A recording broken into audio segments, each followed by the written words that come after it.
दिल्ली के चुनाव ने आज नया ट्विस्ट लिया है। गजब ही चल रहा है ये चुनाव, रोज कुछ ना कुछ नया हो रहा है। अब तक केजरीवाल बीजेपी को रगड़ रहे थे, लेकिन केजरीवाल के सामने अचानक योगी आकर खड़े हुए। और योगी ऐसे नेता हैं जिनके पास हिंदुत्व की ताकत भी है, अपना अलग मॉडल भी है और अपनी बड़ी फैन फॉलोइंग भी है। और एक बड़ी बात यह है कि योगी केजरीवाल के लिए आउट ऑफ सिलेबस सवाल के जैसे हैं, क्योंकि योगी जिस पिच पर खेलते हैं वो पिच केजरीवाल के लिए है ही नहीं।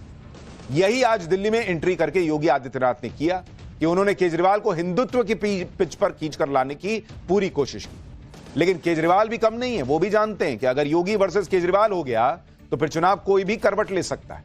इसलिए केजरीवाल ने भी योगी की पिच से दूर रहने की पूरी कोशिश की, क्योंकि योगी ने तो इलेक्शन की चर्चा ही अलग दिशा में मोड़ दी। योगी कल ही महाकुंभ में नहाकर आए हैं और कुंभ नहाकर वो सीधे दिल्ली चुनाव में कूद गए।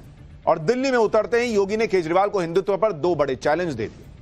पहला चैलेंज दिया अरविंद केजरीवाल को कि जैसे योगी कैबिनेट ने महाकुंभ में गंगा में डुबकी लगाई, वैसे ही केजरीवाल को योगी आदित्यनाथ ने चैलेंज दिया कि आप भी अपनी टीम के साथ दिल्ली में यमुना में डुबकी लगाकर दिखाइए। जैसे हम नहाए आप भी नहा के दिखाइए ना भाई, यमुना अगर साफ है तो। दूसरा चैलेंज योगी आदित्यनाथ ने यह दिया कि जैसे सनातन के लिए यूपी में भव्य राम मंदिर बना, काशी कॉरिडोर बना, महाकुंभ जैसा आयोजन हुआ, वैसे ही केजरीवाल दिल्ली में करके दिखाएं। योगी की एंट्री के साथ ही दिल्ली चुनाव का माहौल बदला बदला सा लग रहा है। पूरा चुनाव केजरीवाल वर्सेस योगी होता लग रहा है, क्योंकि आज अरविंद केजरीवाल ने भी योगी को जवाब दिया। दोनों नेताओं की फाइट का एक ट्रेलर देखिए बॉस, फिर बताता हूं कि योगी आदित्यनाथ ने अरविंद केजरीवाल को यमुना में डुबकी लगाने का चैलेंज देकर उनके सामने क्या संकट खड़ा कर दिया है।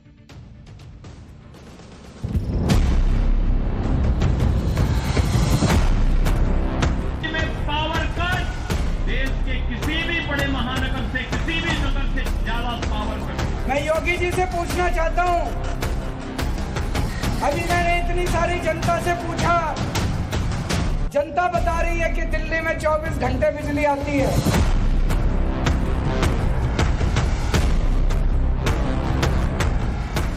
वे जर्जर विद्यालय के भवनों को देख करके आप अंदाजा लगा सकते हैं कि के साथ मैं उनसे पूछना चाहता हूं कि यूपी के सरकारी स्कूलों का जो इतना बुरा हाल है, टाट पट्टी पे यूपी के सरकारी स्कूल चल रहे हैं।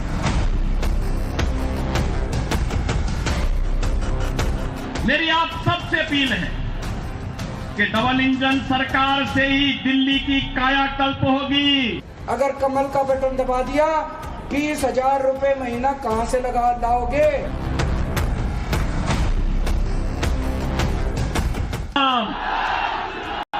जय जय श्री राम। दिल्ली चुनाव और इंटरेस्टिंग हो गया बॉस। योगी एक तरफ अरविंद केजरीवाल को चैलेंज दे रहे हैं। अरविंद केजरीवाल यूपी के शिक्षा मॉडल, बिजली मॉडल की बात करके योगी आदित्यनाथ से सवाल पूछ रहे हैं। योगी आदित्यनाथ और केजरीवाल की सियासी फाइट ने दिल्ली के इलेक्शन का सीन ही बदल दिया। योगी आदित्यनाथ भी गजब के नेता हैं। उन्होंने दिल्ली में आते ही वो मुद्दा पकड़ा जिस मुद्दे पर बीजेपी की स्ट्रेंथ दिखती है और दूसरों की वीकनेस, जैसे यमुना का ही मुद्दा उठा लीजिए। ये तो सब जानते हैं कि दिल्ली में यमुना की हालत कैसी है। योगी ने ऐसी बात को पकड़ लिया, क्योंकि पूरे देश ने कल ही देखा कि यूपी में गंगा ऐसी है कि महाकुंभ में योगी अपनी पूरी कैबिनेट को लेकर डुबकी लगा रहे थे। गंगा इतनी साफ है कि वहां पर छई छप्पा छई खेल चल रहा था। योगी और उनके मंत्री खुद को वहां पर पानी में खेलने से रोक नहीं पाए। ये तस्वीरें कोई भी देखेगा और फिर उसे दिल्ली में यमुना की याद दिलाई जाएगी, जहां पर सफेद झाग वाली यमुना दिखती है, तो फिर तो पब्लिक के दिमाग में परसेप्शन बनेगा ना बॉस की यमुना भी तो इतनी साफ हो सकती थी, क्यों नहीं हुई। यही काम योगी ने कर दिया। फिर नेताओं के वादे भी हैं कि यमुना को प्रदूषण मुक्त कर देंगे, लेकिन यमुना साफ तो हुई नहीं। इसलिए योगी ने सबसे पहले इसी मुद्दे को उठा दिया और केजरीवाल को चैलेंज दिया कि जैसे योगी ने अपने मंत्रियों के साथ गंगा में डुबकी लगाई, वैसे ही केजरीवाल भी अपनी टीम के साथ यमुना में डुबकी लगाकर दिखाई। सुनिए जरा योगी ने क्या कहा है, फिर आपको बताऊंगा योगी के चैलेंज का केजरीवाल ने क्या जवाब दिया है। अगर एक मुख्यमंत्री के रूप में मैं और मेरे मंत्रीगण प्रयागराज के संगम में स्नान कर सकते हैं, तो मैं पूछना चाहता हूं दिल्ली में आम आदमी पार्टी के अध्यक्ष से अरविंद केजरीवाल जी से मैं पूछना चाहता हूं, क्या यमुना जी में वह भी अपने मंत्रियों के साथ जाकर के स्नान कर सकते हैं क्या?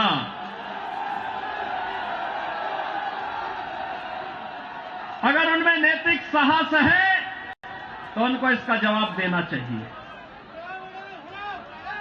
यमुना मैया को एक गंदे नाले के रूप में बदलने का अपराध क्या उन्होंने किया है कि नहीं किया है? और अगर वह व्यक्ति इस बात का अपराधी है तो फिर मुझे नहीं लगता है कि जनता जनार्दन की इस अदालत में उन्हें कोई माफी दी जानी चाहिए।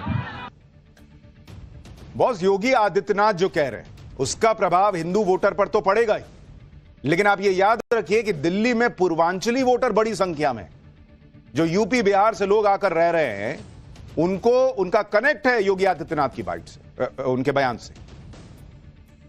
वही पूर्वांचली जो है वो जब छठ पूजा करते हैं तो उसी गंदी यमुना में करते हैं।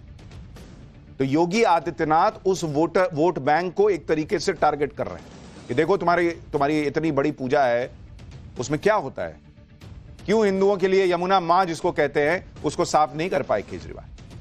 लेकिन योगी ने जिस पिच पर दिल्ली चुनाव को लाने की कोशिश की वो केजरीवाल की पिच नहीं है।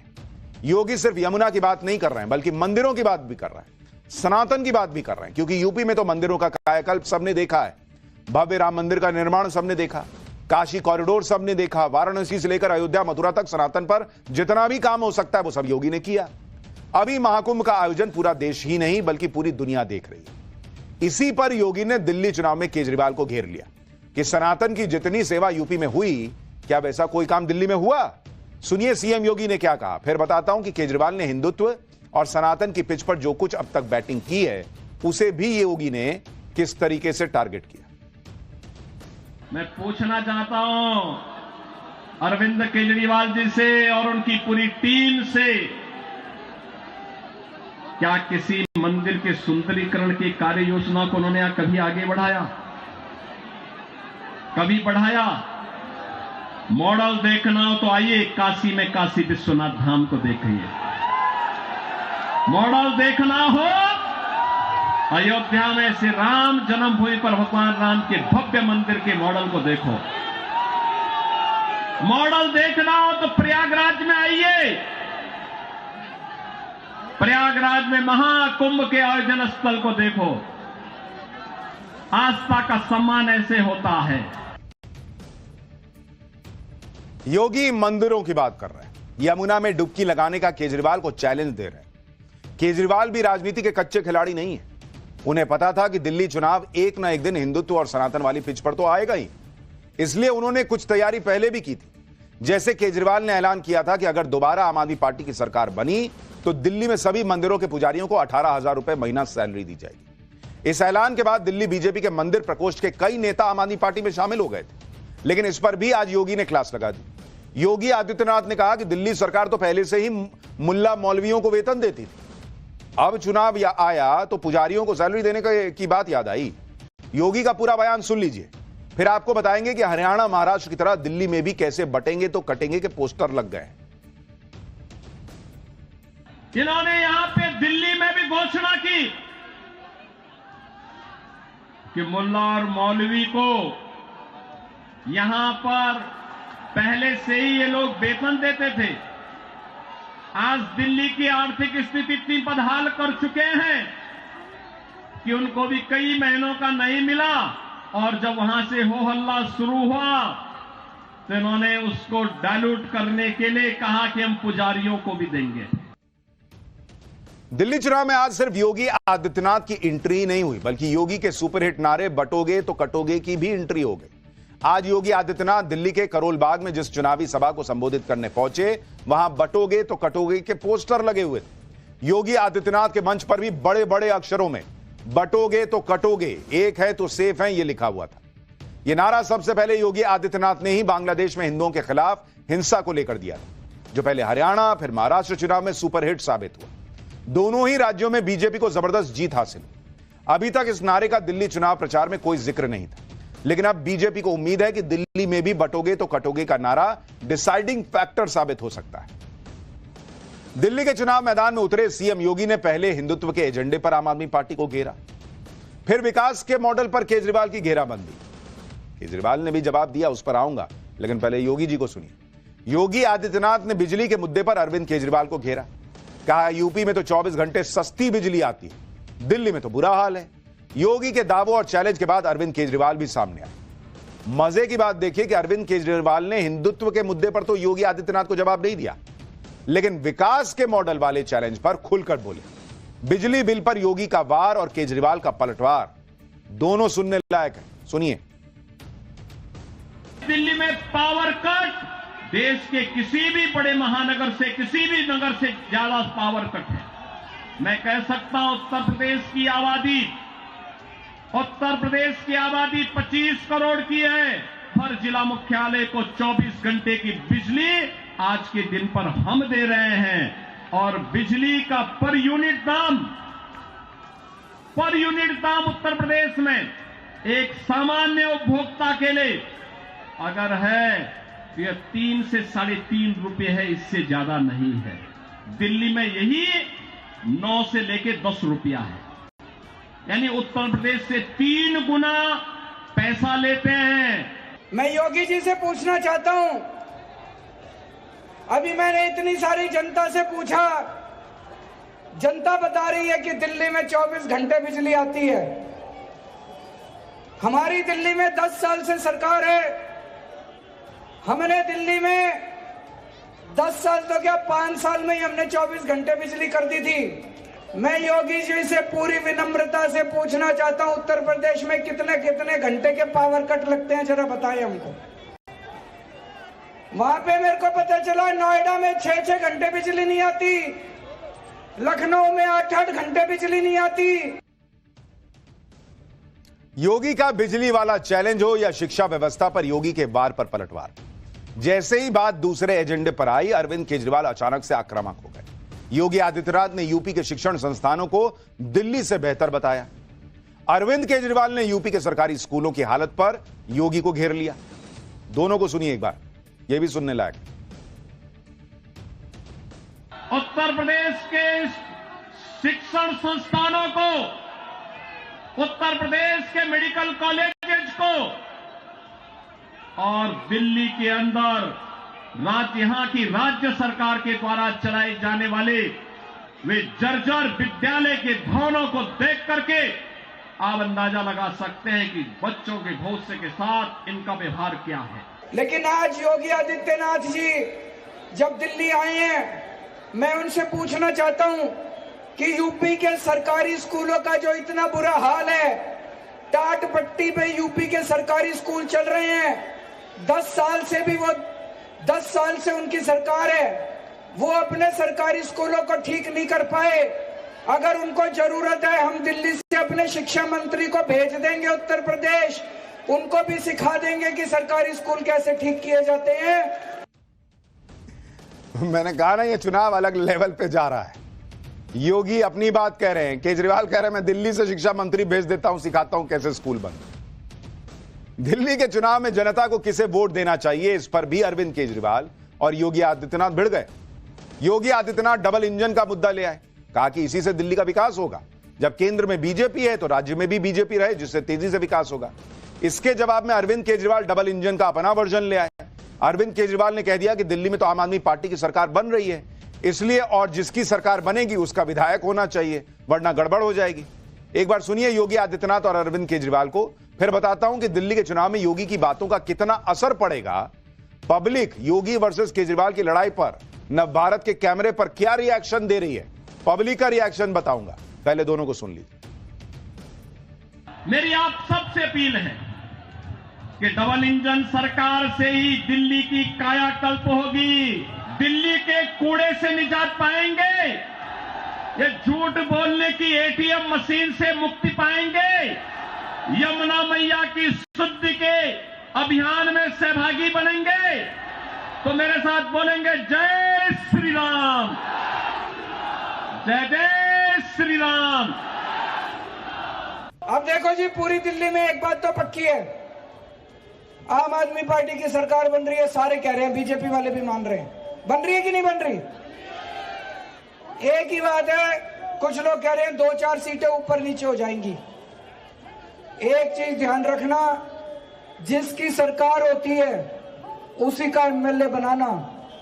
आम आदमी पार्टी की सरकार बन रही है, आम आदमी पार्टी का एमएलए बनाना। अगर बीजेपी का एमएलए बना दिया गलती से, तो वो 5 साल लड़ेगा तो खूब मेरे से, काम नहीं होने देगा। अरविंद केजरीवाल ने योगी आदित्यनाथ को जवाब देने में ज्यादा देर नहीं लगाई, और वो इसलिए क्योंकि अरविंद केजरीवाल ये जानते हैं कि योगी किसी भी चुनाव को पलटने का दम रखते हैं। अरविंद केजरीवाल हरियाणा और महाराष्ट्र में इसका ट्रेलर देख चुके हैं। भाई अरविंद केजरीवाल वो ऑलराउंडर टाइप नहीं होता, लास्ट में बैटिंग करने आए और गेम पलट दिया, उस टाइप का माहौल रहता है उनका, योगी आदित्यनाथ का, माफ कीजिएगा। तो अरविंद केजरीवाल ये जानते हैं, और दिल्ली की जनता भी ये कह रही है कि योगी चुनाव में असरदार साबित हो। दिल्ली की कराड़ी विधानसभा की जनता ने क्या कहा, जहां पर आज सीएम योगी ने रैली की थी, सुनिए पब्लिक का रिएक्शन सुनिए। योगी के आने से कोई असर होगा? बहुत असर होगा, बहुत असर होगा। योगी के आने से क्या असर बहुत होगा? बड़ा असर पड़ेगा, बहुत ज्यादा। यहीं के आप? योगी के आने से असर होगा? फर्क पड़ेगा। योगी के आने से कोई असर होगा? आप युवा हो। सर बिल्कुल 100% होगा, और बीजेपी की ही सरकार बनेगी। योगी के आने से कितना असर होगा? योगी के आने से बहुत असर होगा। योगी के आने से कुछ प्रभाव पड़ेगा? देखो जी, अभी तो पता लगेगा। अभी तो कैसा माहौल है? अच्छा माहौल है, खूब भीड़ भाड़ है। फर्क पड़ेगा? फर्क पड़ेगा, योगी जी, हैं? फर्क भी आएगा, आएगा। योगी के आने से फर्क पड़ेगा? फर्क पड़ेगा। अच्छा आदमी है, अच्छा आदमी है। अच्छा आदमी है। आप क्या कहना चाहेंगी? योगी के आने से फर्क पड़ेगा? पड़ेगा, फर्क पड़ेगा। हैं? कैसा लगा? अच्छा लगा योगी आए, यहाँ का विकास कराए जब ही तो। पब्लिक तो मोटे तौर पर कह रही है कि योगी आदित्यनाथ आए हैं तो चुनाव पर असर पड़ेगा, लेकिन कितना असर पड़ेगा यह बड़ा प्रश्न है। योगी आदित्यनाथ के असर को अरविंद केजरीवाल हल्के में नहीं ले रहे, इसलिए वो पूरी कोशिश कर रहे हैं कि आखिरी दौर में दिल्ली का चुनाव हिंदुत्व की तरफ ना जाए। इसलिए अरविंद केजरीवाल ने कल मिडिल क्लास का भी मुद्दा उठाया। आज उन्होंने यह माहौल सेट किया कि अगर बीजेपी को वोट दिया तो दिल्ली वालों को हर महीने 18 से 20 हजार रुपए का नुकसान हो जाएगा। अरविंद केजरीवाल ने दिल्ली चुनाव में कौन सा नया दांव चल दिया, यह भी सुनिए, फिर बताता हूं कि अरविंद केजरीवाल ने दिल्ली की महिलाओं को लेकर ऐसा क्या कह दिया कि उनका बयान वायरल हो गया।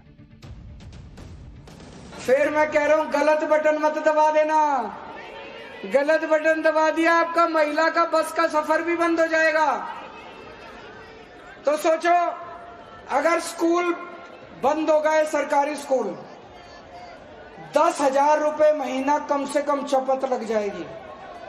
अगर मोहल्ला क्लिनिक बंद हो गए, 4-5 हजार रुपए महीने का तो बिल आए। एक छोटी सी बीमारी हो जाए, प्राइवेट डॉक्टर के पास चले जाओ, 700 रुपए तो फीस लेता है, उसके बाद दवाइयों के पैसे, उसके बाद टेस्ट के पैसे। एक छोटी सी बीमारी हो जाए, 2,000 रुपए कहीं नहीं गए। तो महीने में 5,000 रुपए आपके मोहल्ला क्लिनिक से बच जाते हैं, 2,000 रुपए बस के सफर से बच जाते हैं। कम से कम 18 से 20 हजार रुपए की चपत लग जाएगी अगर गलत बटन दबा दिया। अरविंद केजरीवाल ये जानते हैं कि दिल्ली की महिलाएं ही उनकी जीत पक्की कर सकती हैं, इसलिए वो महिलाओं को लेकर बेशुमार वादे कर रहे हैं। उन्होंने अपनी पूरी कैंपेनिंग महिला वोटर्स के इर्द गिर्द ही बुनी हुई। महिला वोटर्स को खुश करने के लिए अरविंद केजरीवाल ने आज यहां तक कह दिया कि महिलाएं पुरुषों से ज्यादा समझदार होती हैं। सुनिए अरविंद केजरीवाल का यह बयान, फिर बताऊंगा कि अरविंद केजरीवाल मंच पर गालियों की लिस्ट क्यों पढ़ने लग गए। देखो, यहाँ कई आदमी भी आए हुए हैं, बुरा मत मानना। मेरे को लगता है औरतें ज्यादा समझदार होती हैं आदमियों से, होती हैं कि नहीं होती? औरत घर संभालती है, कई औरतें काम भी करती है, काम करके आती है, फिर घर संभालती है। ये मर्द थोड़े से भटक जाते हैं, वो थोड़े बहुत कभी कभी बीजेपी में चले जाते हैं। उनको मर्दों को बिठा के घर में समझाना, ये बीजेपी कुछ काम नहीं आने वाली, बीजेपी धोखेबाज पार्टी है। अरविंद केजरीवाल को पता है कि उनकी सरकार बननी है तो महिला वोटर्स की उन्हें जरूरत है। उन्हें यह भी पता है कि महिला वोटर्स नरेंद्र मोदी की साइलेंट वोटर है, इसलिए अगर महिला वोट बीजेपी की तरफ चला गया नरेंद्र मोदी के वादों के नाम पर, तो केजरीवाल को झटका लग सकता है। दिल्ली के चुनाव में अरविंद केजरीवाल बार बार खुद को सियासत का पीड़ित बता रहे हैं।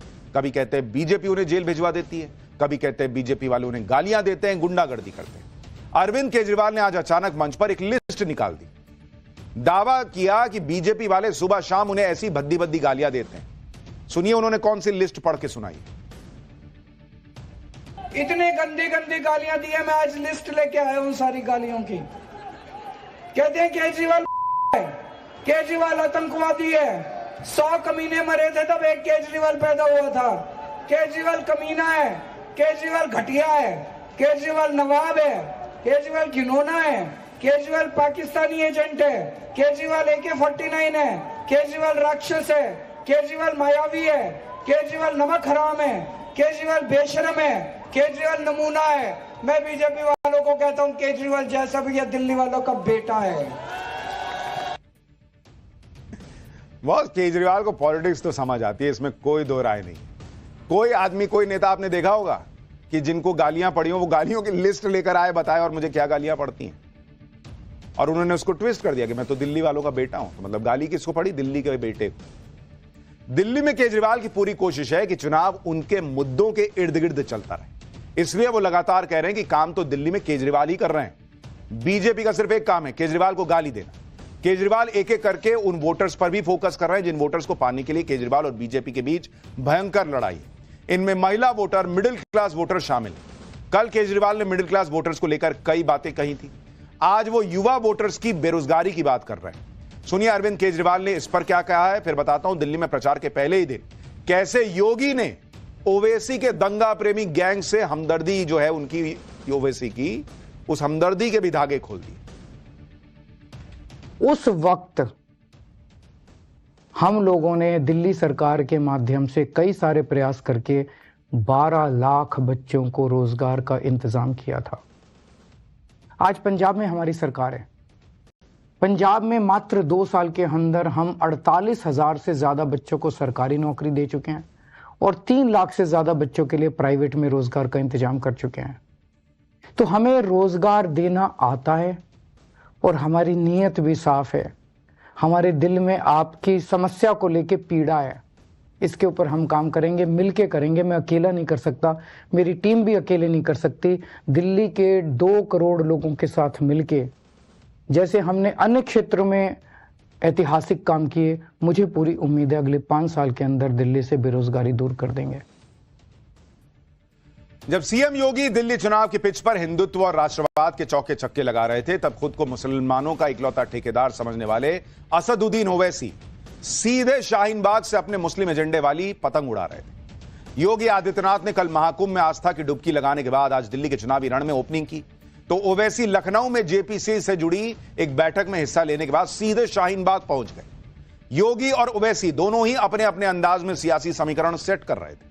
दोनों की एंट्री ने अब दिल्ली चुनाव में धार्मिक ध्रुवीकरण की जो पिच तैयार कर दी है, उस पर अगले 10-12 दिन तक जमकर बैटिंग होने वाली है। आज योगी आदित्यनाथ ने शाहीन बाग का उदाहरण देकर इसकी शुरुआत कर दी। पहले योगी को सुनिए। कैसे शाहीन बाग में इन्होंने अराजकता और गुंडागर्दी करने का काम किया था। बहनों और भाइयों, मैं तो केवल आपसे एक बात कहना चाहूंगा, आज भारतीय जनता पार्टी की डबल इंजन की सरकारें जिन राज्यों में हैं, उन राज्यों में आप देखिए, वहां आपको स्वच्छ वातावरण मिलेगा, एक सुरक्षित वातावरण मिलेगा, निवेश के बेहतरीन डेस्टिनेशन के रूप में उन राज्यों में एक स्वस्थ प्रतिस्पर्धा आगे बढ़ी है। यानी साफ लग रहा है कि दिल्ली चुनाव में योगी की एंट्री ने हलचल बढ़ा दी और बहुत सालों के बाद दिल्ली में ऐसा चुनाव हो रहा है जिसमें इस तरह का माहौल है कि चुनाव किधर जाएगा यह कहना मुश्किल है। इसलिए पाठशाला में लगातार दिल्ली चुनाव का चैप्टर खोलता रहूंगा। फिलहाल पाठशाला में अगली क्लास, नेताजी सुभाष चंद्र बोस की जयंती पर पीएम मोदी ने किसको वार्निंग दे दी? अंग्रेज भारत छोड़कर गांधी की वजह से गए या बोस की वजह से? ब्रिटिश प्रधानमंत्री ने क्या बताया था? सुभाष चंद्र बोस के निधन पर नेहरू से क्यों भिड़ गए थे सरदार पटेल? अब हिस्ट्री का अनसुना चैप्टर।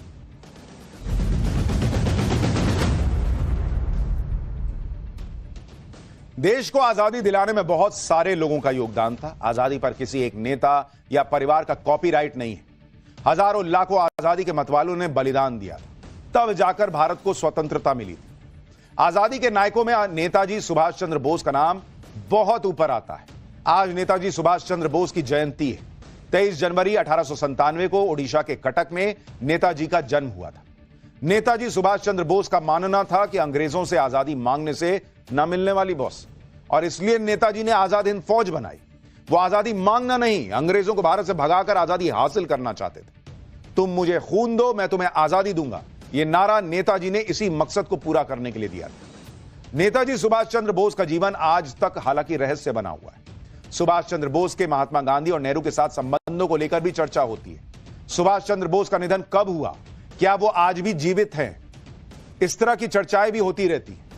आज सुभाष चंद्र बोस के जीवन से जुड़े ऐसे किस्से आपको बताएंगे जो आपने शायद पहले ना सुने। नेताजी के निधन को लेकर ही सरदार पटेल नेहरू से भिड़ गए थे, आज उसके बारे में भी बताऊंगा। आज नेताजी सुभाष चंद्र बोस की जयंती पर पीएम मोदी ने नेताजी को श्रद्धांजलि दी। मोदी सरकार ने ही 2021 में सुभाष चंद्र बोस की जयंती को पराक्रम दिवस के रूप में मनाने की शुरुआत की थी। आज पीएम मोदी ने कहा कि नेताजी सुभाष चंद्र बोस की प्रेरणा से विकसित भारत का लक्ष्य हासिल करना है। नेताजी ने देश को एकजुट करने का संकल्प लिया था। पीएम मोदी ने पराक्रम दिवस पर देश के दुश्मनों को क्लियर मैसेज भी दिया। एक बार पीएम मोदी को सुनिए, फिर नेताजी की जिंदगी का अनसुना चैप्टर खोलूंगा। 2021 में सरकार ने निर्णय लिया कि नेताजी की जयंती को अब पराक्रम दिवस के रूप में मनाया जाएगा। इंडिया गेट के समीप नेताजी की विशाल प्रतिमा लगाना, अंडमान में द्वीप का नाम नेताजी के नाम पर रखना, गणतंत्र दिवस की परेड में आईएनए के जवानों को नमन करना सरकार की इसी भावना का प्रतीक है। हमें नेताजी सुभाष की प्रेरणा से भारत की एकजुटता पर बल देना है।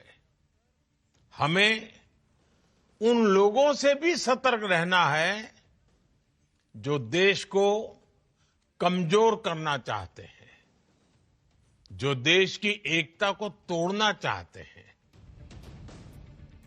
नेताजी सुभाष चंद्र बोस आजादी के ऐसे महानायक हैं जिन पर बहुत बातें हो चुकी हैं, जिनको लेकर कई सारे रहस्य भी हैं और ये रहस्य अब तक बने हुए हैं। अक्सर नेताजी सुभाष चंद्र बोस की मौत को लेकर सवाल उठते रहे। कहा जाता कि नेताजी की मौत 1945 में एक प्लेन क्रैश में हो गई थी, लेकिन आज तक इसको लेकर अलग अलग थ्योरी चलती ही चली जा रही। आज तक यह क्लियर नहीं हो पाया कि नेताजी का निधन कैसे हुआ था और निधन हुआ था या हुआ भी नहीं था। जो सवाल आज तक पहेली बना हुआ है उस पर साल 1946 में जवाहरलाल नेहरू ने बड़ा बयान दिया था। नेहरू ने सुभाष चंद्र बोस की मृत्यु की घोषणा कर दी थी, जिसको लेकर काफी विवाद भी हुआ था। सरदार पटेल ने नेहरू की घोषणा से असहमति जताई थी।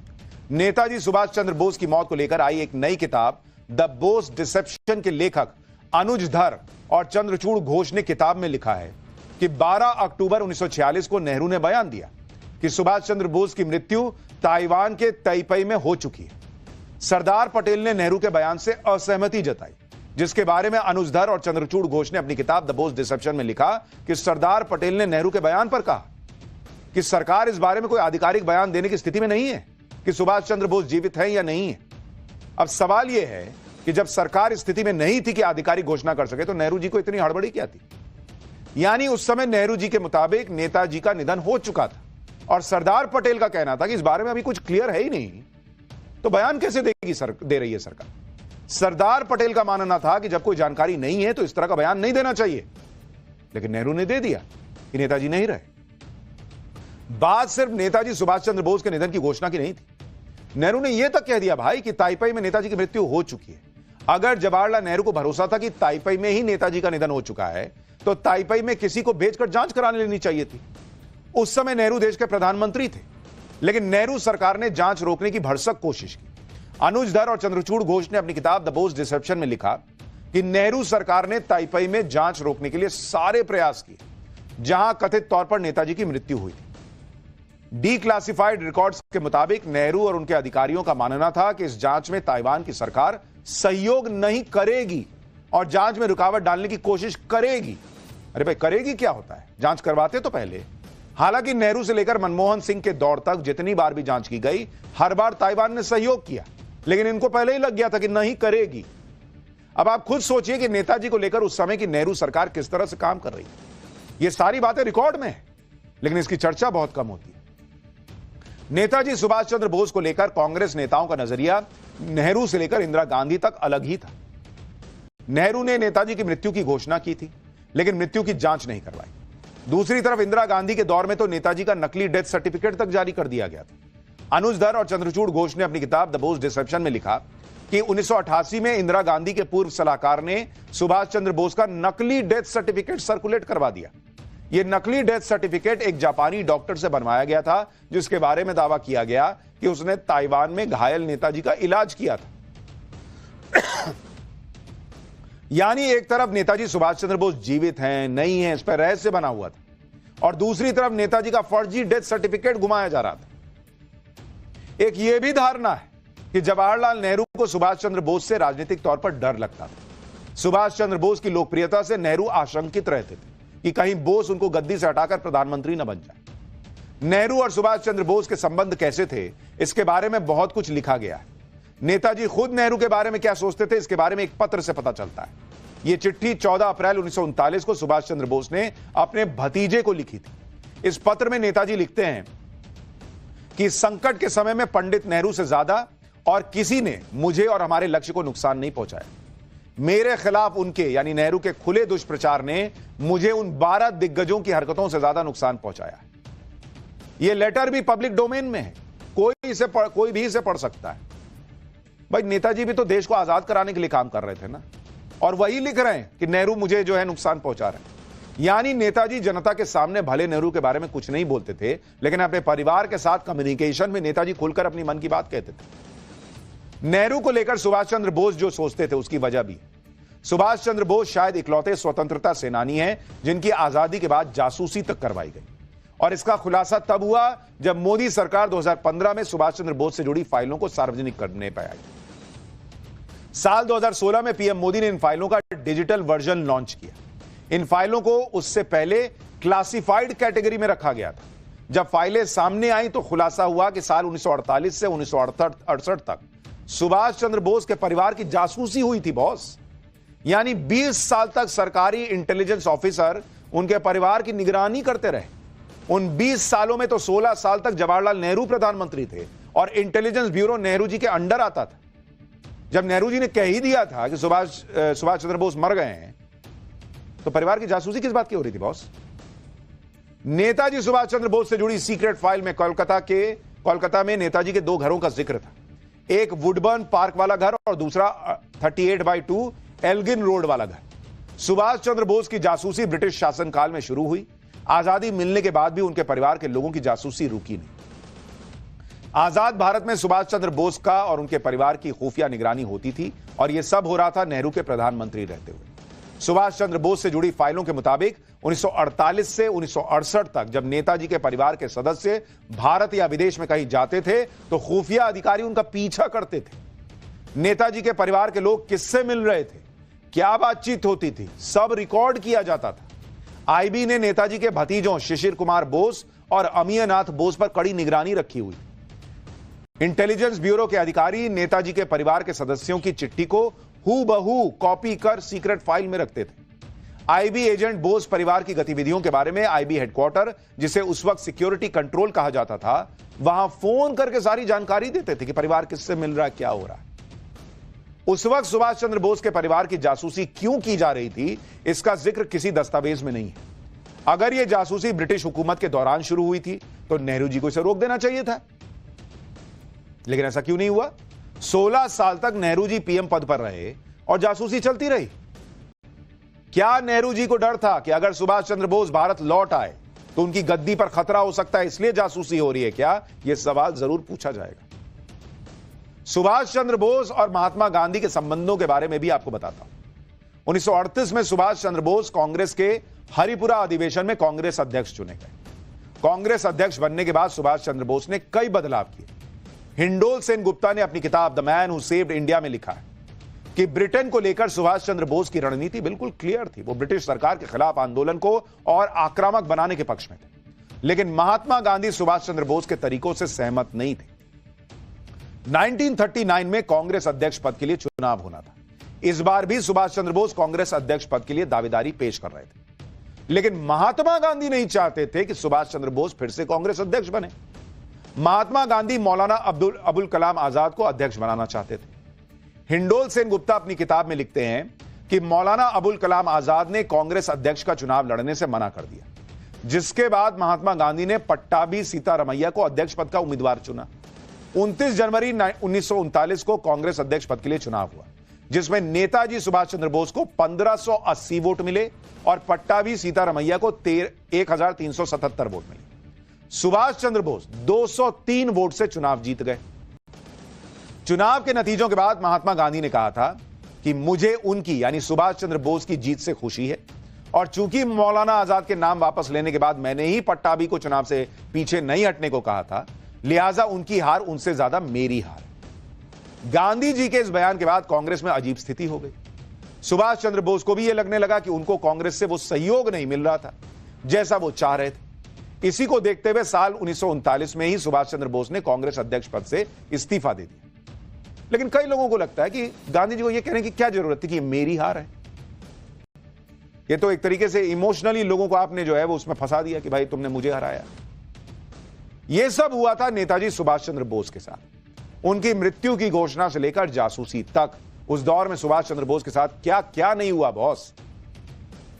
देश के लिए इतनी कुर्बानियां देने के बाद भी देश की आजादी का क्रेडिट सिर्फ एक परिवार तक सीमित कर दिया गया, जबकि देश की आजादी में सबसे ज्यादा योगदान नेताजी का था और सबसे ज्यादा क्रेडिट भी नेताजी को मिलना चाहिए था। और यह बात मैं नहीं कह रहा हूं, हम नहीं कह रहे हैं, तब के ब्रिटिश प्रधानमंत्री क्लेमेंट एटली ने कही थी बॉस। भारत की आजादी के दस्तावेज पर क्लेमेंट एटली ने ही दस्तखत किए थे। भारत की आजादी के बाद क्लेमेंट एटली 1956 में भारत आए थे और बंगाल के गवर्नर और कलकत्ता हाईकोर्ट के तत्कालीन चीफ जस्टिस पीबी चक्रवर्ती के गेस्ट के तौर पर रुके थे। उसी दौरान पीबी चक्रवर्ती और क्लेमेंट एटली के बीच भारत की आजादी को लेकर चर्चा हुई। इसके बारे में मेजर जनरल जीडी बख्शी ने अपनी किताब बोस एन इंडियन सैमुराई में लिखा है कि पीबी चक्रवर्ती ने क्लेमेंट एटली से पूछा कि गांधी का भारत छोड़ो आंदोलन काफी समय पहले खत्म हो चुका था और 1947 में मजबूर करने वाले हालात नहीं थे जिससे अंग्रेजों को जल्दबाजी में देश छोड़ना पड़े, फिर भी अंग्रेजों को क्यों जाना पड़ा। पीबी चक्रवर्ती ने कहा कि एटली ने कई जवाब दिए, जिनमें सबसे प्रमुख कारण नेताजी की मिलिट्री एक्टिविटीज की वजह से भारतीय सेना और नेवी के सैनिकों में ब्रिटिश राज के प्रति वफादारी का कम होना था। पीबी चक्रवर्ती ने क्लेमेंट एटली से यह भी पूछा कि अंग्रेजों के भारत छोड़ने के फैसले पर गांधी का कितना प्रभाव था। यह सवाल सुनते ही एटली मजाकिये लहजे में मुस्कुराए और धीरे से कहा मिनिमल, यानी बहुत ही कम। यानी क्लेमेंट एटली जो उस वक्त आजादी के वक्त प्रधानमंत्री थे ब्रिटेन के, वो खुद कह रहे हैं कि महात्मा गांधी का योगदान कम था या उस वक्त प्रभाव कम था भारत को आजाद करने को लेकर। और वो खुद मान रहे हैं कि सुभाष चंद्र बोस ने जिस तरह का माहौल बना दिया था उसका बड़ा योगदान था भारत की आजादी। लेकिन क्या सुभाष चंद्र बोस को वो सम्मान मिला? यानी क्लेमेंट एटली जो भारत की आजादी के समय ब्रिटिश प्रधानमंत्री थे, वो खुद कह रहे थे कि भारत से अंग्रेजों के जाने के पीछे नेताजी सुभाष चंद्र बोस बहुत बड़ा कारण थे, जबकि महात्मा गांधी का असर भारत छोड़ने के फैसले में बहुत कम था। लेकिन इतिहास कैसे पढ़ाया गया है, कैसे सुनाया गया है, आप सोचिए कि एक सरनेम, कुछ नाम, कुछ परिवार, ऐसा लगता है जैसे सिर्फ उन्होंने ही आजादी दिलाई। इसलिए आज सुभाष चंद्र बोस की जयंती के मौके पर यह बातें आपको बतानी जरूरी थी। पाठशाला में अब अगली क्लास। महाकुंभ पहुंच रहे बागेश्वर बाबा ने वो कौन सा ऐलान कर दिया जिससे हड़कंप मच गया। महाकुंभ में बागेश्वर बाबा वो करने जा रहे हैं जो अब तक किसी ने नहीं किया। साधु संतों ने महाकुंभ पहुंच रहे पीएम मोदी से ऐसी कौन सी गुरु दक्षिणा मांग ली कि सब हैरान रह गए। अब महाकुंभ का चैप्टर।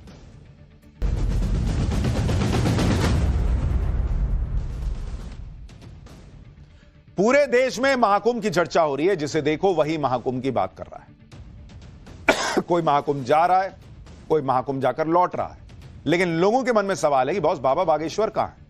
क्योंकि बागेश्वर बाबा आज की तारीख में सनातन के सबसे लोकप्रिय चेहरों में से एक। बागेश्वर बाबा हिंदू राष्ट्र की बात करते हैं, सनातन के प्रचार की बात करते हैं। ऐसे में 144 साल बाद हो रहे महाकुंभ में बागेश्वर बाबा अभी तक क्यों नहीं दिखे हैं, लोग इसको पूछ रहे थे। लेकिन आज बागेश्वर बाबा ने इस इंतजार को खत्म कर दिया। महाकुंभ की चर्चाओं में बागेश्वर बाबा की एंट्री हो गई। बागेश्वर बाबा ने वो बड़ा ऐलान कर दिया है जिससे हड़कंप मच गया है। अब तक बाबा बागेश्वर अपनी कथा के मंचों से हिंदुओं को संगठित करने की अपील कर रहे थे, इसके लिए पदयात्रा निकाल चुके थे।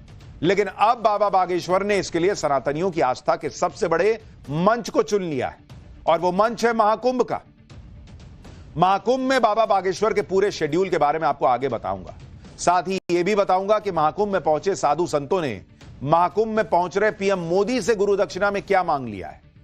लेकिन पहले सुनिए महाकुंभ में अपनी धमाकेदार एंट्री पर बाबा बागेश्वर क्या बड़ा ऐलान किया है। हम भी आ रहे हैं महाकुंभ, एक नए संकल्प के साथ हम भी डुबकी लगाएंगे जात पात और भेदभाव की मुक्ति के लिए। हम भी डुबकी लगाएंगे भारत को हिंदू राष्ट्र बनाने के लिए। हम भी डुबकी लगाने आ रहे हैं।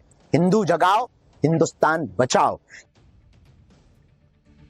यानी बाबा बागेश्वर ने क्लियर कर दिया कि हिंदू जगाओ हिंदुस्तान बचाओ के संकल्प के साथ वो महाकुंभ पहुंच रहे हैं।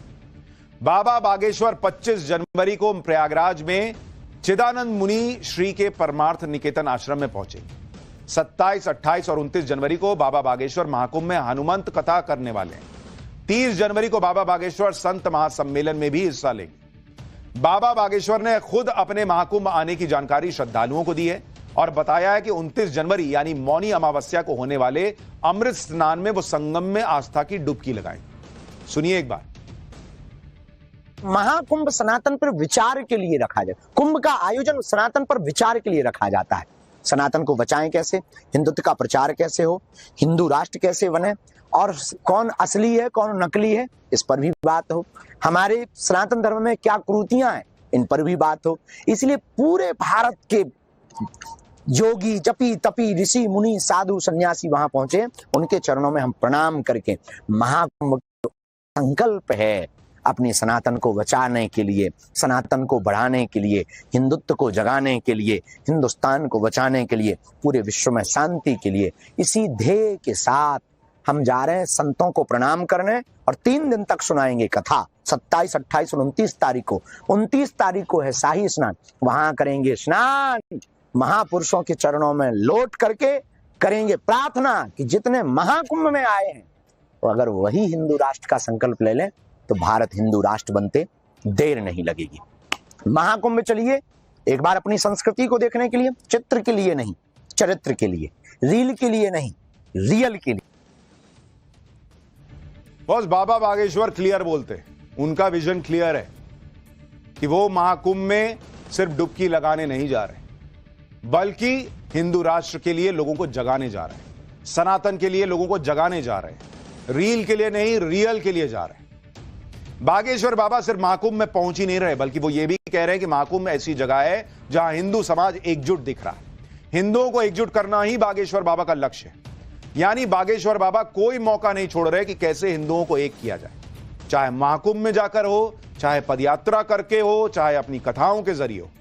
महाकुंभ में कोई छोटा या बड़ा नहीं है, सब महाकुंभ की आस्था के रंग में रंगे हुए हैं। विदेश तक से लोग महाकुंभ में आ रहे हैं और पवित्र संगम में स्नान कर रहे हैं। बाबा बागेश्वर का कहना है कि जो महाकुंभ में दिख रहा है वैसा दूसरे धर्मों में नहीं होता। सुनिए क्या मैसेज दे रहे हैं बागेश्वर बाबा। 144 साल बाद ऐसा संयोग बना कि जब महाकुंभ का संयोग आया और पूरे विश्व के सनातनी नागरिक महाकुंभ में आस्था की डुबकी लगा रहे, त्रिवेणी संगम में आस्था की डुबकी लगा रहे। भारतीय नहीं, क्या देशी और क्या विदेशी। क्या अद्भुत सनातन है। दूसरे मजहब के लोग दूसरे लोगों को काफिर कहते हैं और हमारा सनातन धर्म कितना अद्भुत है और कितना प्राचीन है और कितना विशाल है और कितनी विराट सोच का है कि क्या फ्रांसीसी, क्या नाइजीरियन, क्या अंग्रेज और क्या विदेशी और क्या देशी, कौन बड़ा कौन छोटा, कौन साधु कौन गृहस्थी, कौन राजा कौन रंक, सब डुबकी लगा रहे हैं। कहां? एक घाट पर, संगम में। यानी बागेश्वर बाबा ये कह रहे हैं कि जब आप संगम में जा रहे हो, डुबकी लगा रहे हो, उस पानी में जा रहे हो, तब तो कोई जात पात नहीं है। कोई तो ये नहीं देख रहा कि भाई वो दलित है, मैं उच्च वर्ग से हूं, क्या है नहीं है, सब एक साथ डुबकी लगा रहे हैं। तो जब ये महाकुंभ में हो सकता है तो महाकुंभ के बाद क्यों नहीं हो सकता? हिंदू इस तरह से एकजुट क्यों नहीं रह सकता? ये मैसेज देने के लिए वो जा रहे हैं। महाकुंभ के लिए रवाना होने से पहले बागेश्वर बाबा ने सनातन धर्म और सनातनियों के लिए महाकुंभ का महत्व क्या है उसके बारे में भी बताया। बाबा बागेश्वर ने पौराणिक कथाओं और प्राचीन ग्रंथों का जिक्र करते हुए बताया कि आखिर कुंभ नदी के किनारे ही क्यों महाकुंभ होता है। समुद्र मंथन हुआ तो समुद्र मंथन में 14 रत्न निकले। 14 रत्नों में एक रत्न है अमृत, और जब अमृत निकला तो देवताओं और राक्षसों में युद्ध हो गया। जब युद्ध हुआ तो अमृत की कुछ बूंदें छलकी जो 4 जगहों पर गिरी, प्रयागराज में, नासिक में, हरिद्वार में और उज्जैन में। और जहां पर अमृत की वो 4 बूंदें गिरी वहीं पर कुंभ लगता है। आगे बाबा बागेश्वर ने बताया कि चारों जगह नदियों के किनारे बसे हैं। इसलिए कुंभ के स्नान का बड़ा महत्व है, क्योंकि नदियां ही ये सिखाती हैं कि हम अपनी संस्कृति को सिंचित रखें, सींच के रखें। नदियां इसका संकेत हमको देती हैं कि हम अपनी प्रकृति और संस्कृति से जुड़े रहें। विचार भले ही नए हों पर संस्कार पुराने हों। इसके साथ ही बाबा बागेश्वर ने 3 प्रकार के कुंभ की भी जानकारी दी। अर्धकुंभ, पूर्ण कुंभ और महाकुंभ के नाम से जाना जाता है। बाबा बागेश्वर ने बताया कि जो अर्धकुंभ होता है वो 6 साल में आता है, पूर्ण कुंभ 12 साल में और महाकुंभ 144 साल में। लेकिन जिस महाकुंभ को सनातन का सबसे बड़ा मंच माना जाता है, आस्था का महाकुंभ कहा जा रहा है, सनातन संस्कृति को मजबूत करने का महाकुंभ माना जा रहा है, उसी महाकुंभ की पिछले दिनों कुछ ऐसी तस्वीरें वायरल हुई जिन पर बाबा बागेश्वर भड़क। दरअसल महाकुंभ में सनातन के गौरव पर चर्चा होने की जगह साध्वी के वेश में पहुंची एंकर और मॉडल हर्षा रिछारिया की सबसे ज्यादा चर्चा होने लगी। मीडिया हो चाहे सोशल मीडिया, हर जगह हर्षा रिछारिया वायरल होने लगी। हर्षा खबर है कि वो महाकुंभ में ही मौजूद है और 29 जनवरी को होने वाले अगले अमृत स्नान में भी पहले अमृत स्नान की तरह रथ पर सवार नजर आ सकती है। इसी तरह आईटी बाबा अभय सिंह भी अपने बयानों की वजह से खूब वायरल हुए। सनातन पर आईटी बाबा के ऐसे बयान वायरल हुए जिससे उनकी सोच पर सवाल उठने लगे। महाकुंभ में आते ही इन्होंने अपनी पहचान आईटी बाबा के तौर पर बना ली थी। इसी तरह से जब आईटी बाबा वो वायरल हुए तो कई जगह उनको लेकर भी विवाद हुआ। उन्होंने महाकुंभ पहुंच रहे लोगों से अपील की कि रील के लिए नहीं बल्कि रियल के लिए महाकुंभ जाइए। 144 साल में यह मौका आया है, उसको फील कीजिए। सिर्फ रील के चक्कर में रहिएगा तो फील नहीं कर पाइएगा। सुनिए बाबा बागेश्वर। हम किसी के भी, देखिए हम भी इस आप लोगों तक पहुंचे तो कहीं ना कहीं रील और मीडिया का और सोशल मीडिया का बड़ा हाथ है, लेकिन कहीं ना कहीं वर्तमान समय में महाकुंभ अपने मुद्दे से भटक रहा है। उनके प्रति हमारी संवेदना है, चाहे वो कोई भी बहन हो या कोई भी बाबा जी के बारे में चर्चा हो।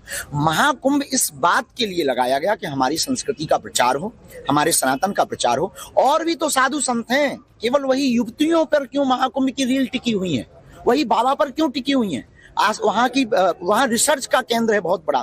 इतने 40 करोड़ लोगों का मैनेजमेंट कैसे हो रहा है, इसका बहुत बड़ा मुद्दा है। ये रिसर्च का बहुत बड़ा विषय है। इतने साधु महात्मा आते कहां से हैं, जाते कहां हैं, अखाड़े कितने हैं, संगम का महत्व क्या है, हम हिंदुत्व पर काम कैसे कर सकें, कन्वर्जन कैसे रोक सकें, और जो चले गए उनकी घर वापसी कैसे करवा सकें, और भारत को हिंदू राष्ट्र कैसे बनाया जा सके। महाकुंभ इसके लिए रखा है। और हमें लग रहा कहीं ना कहीं महाकुंभ अपने उद्देश्य से भटक रहा है। रील में नहीं, रियल में जीना चाहिए। वहां और भी महापुरुष हैं, शंकराचार्य हैं, मठाधीश हैं, मठों के आचार्य हैं, तपस्वी हैं, योगी हैं, जपी हैं, तपीजी हैं।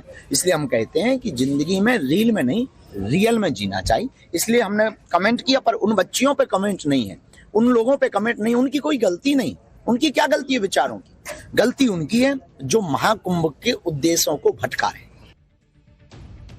बाबा बागेश्वर अकेले नहीं है जिन्होंने महाकुंभ में चल रहे रील वाले कल्चर पर सवाल उठाए। महाकुंभ में शामिल कई साधु संत भी इस पर खुलकर नाराजगी जाहिर कर चुके हैं और अब इसका असर भी होता दिख रहा है। जिस महाकुंभ में अब तक वायरल बाबाओं की चर्चा जोरों पर थी, उस महाकुंभ में अब प्रधानमंत्री के आने पर चर्चा हो रही है। कल ही योगी आदित्यनाथ अपनी पूरी कैबिनेट के साथ संगम में आस्था की डुबकी लगाने पहुंचे और अब यह भी तय हो चुका है कि 5 फरवरी को प्रधानमंत्री मोदी भी आस्था की डुबकी लगाने महाकुंभ पहुंचेंगे।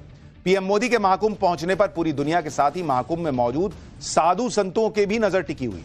महाकुंभ में जुटे साधु संतों के अखाड़ों ने प्रधानमंत्री मोदी और सीएम योगी को महाकुंभ का यजमान बताया है और उनसे बड़ी गुरु दक्षिणा की मांग कर दी है। साधु संतों का कहना है कि बिना दक्षिणा के यज्ञ पूरा नहीं होता और साधु संतों ने गुरु दक्षिणा में पीएम मोदी से सनातन बोर्ड के गठन की मांग कर दी। सुनिए एक बार क्या गुरु दक्षिणा मांग रहे हैं साधु संत।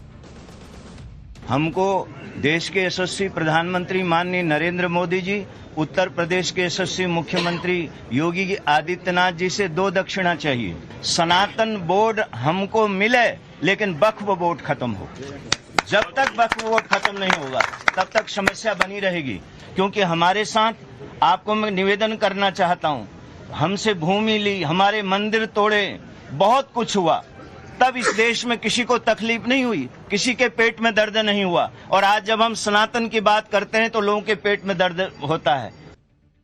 अगर वक्फ बोर्ड है तो सनातन बोर्ड हमें चाहिए ही चाहिए। बिना सनातन बोर्ड लिए हम कुंभ से वापस नहीं जाएंगे। ये दृढ़ संकल्प के साथ सभी सनातनी यहाँ पहुंचे। मंदिरों पे टैक्स लगते हैं, साउथ के सारे मंदिर के टैक्स के पैसे से मदरसे और गिरजाघरों में जाते हैं। बिहार सरकार में 6% अगर मंदिर भी आप घर में बनाते हैं तो टैक्स आपको भरना पड़ेगा। तो हम हिंदुस्तान में हिंदू रह रहे हैं या बंटवारा करके हम कहीं अनाथ हो गए? हमारे रहने के लिए जगह, अपना भी देश, अपनी भी भूमि नहीं है, ऐसा प्रतीत होता है। एक तो सारे बोर्ड खत्म कर दीजिए और यहाँ पे यूनिफॉर्म सिविल कोड लाइए, एक समता रखिए, सबको बराबर मानिए। अन्यथा बहुत सारे बोर्ड हैं, तो पहले तो इसमें जो बहुसंख्यक धर्म को मानने वाले लोग हैं उनका भी सशक्त सनातन बोर्ड होना चाहिए यहाँ। यानी महाकुंभ से आवाज उठ रही है कि प्रधानमंत्री मोदी गुरु दक्षिणा दें और जिस तरह से वक्फ बोर्ड है वैसे सनातन बोर्ड बने। महाकुंभ में पहुंचे साधु संत मोदी और योगी से गुरु दक्षिणा में सनातन बोर्ड क्यों चाहते हैं, इसकी वजह समझना भी जरूरी है। एक रिपोर्ट के मुताबिक आंध्र प्रदेश में 43,000 मंदिर सरकार के अंडर आते हैं।